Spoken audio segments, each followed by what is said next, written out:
నిజంగా ఇది చాలా గొప్ప విజయం. బట్ ముందుగా చెప్పినట్లు మనం చేసిన తప్పుల నుండి మనం పాఠాలు నేర్చుకోవాలి. మా బౌలర్స్ అయితే చాలా బాగా బౌలింగ్ వేశారు. సరైన ప్రాంతాల్లో బంతులు వేసి దానికి తగ్గ ప్రతిఫలం పొందగలిగారు.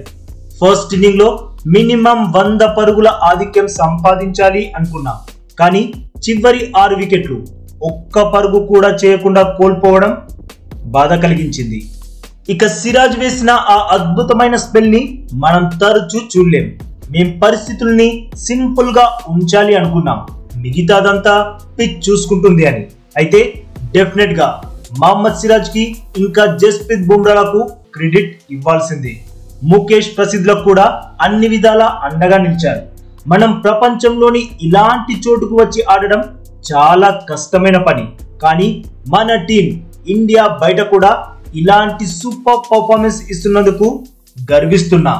సౌత్ ఆఫ్రికా ఎప్పుడు గట్టి పోటీనే ఇస్తుంది. అలాంటిది సౌత్ ఆఫ్రికాలో వాళ్ళ టీం ని ఓడించి గెలిచామంటే మా ప్రదర్శన పట్ల నిజంగానే గర్వపడుతున్నా. ఇక సౌత్ ఆఫ్రికా టీంలో ఎల్గర్ చాలా ముఖ్యమైన ఆటగాడు. అతని వికెట్ దక్కించుకోవడం కొంచెం కష్టమైన పని. తనని ఎలా త్వరగా అవుట్ చేయాలా అని మేం మాట్లాడుకునే వాళ్ళం. ఎల్గర్ సౌత్ ఆఫ్రికా టీం కు ఎంతో సేవ చేశాడు. అద్భుతమైన కెరీర్. ముందు తనకి అంతా మంచి జరగాలని కోరుకుంటున్నా అని అన్నాడు.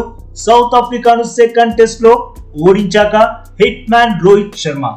మరి రోహిత్ ఇంటర్వ్యూని తెలుగులో విన్నందుకైనా ఒక లైక్ కొట్టేయండి ఫ్రెండ్స్. అది మరిన్ని వీడియోస్ చేయడానికి బూస్టింగ్ లా ఉంటుంది. ఏమంటారు? నచ్చితే పక్కాగా లైక్ కొడతారుగా.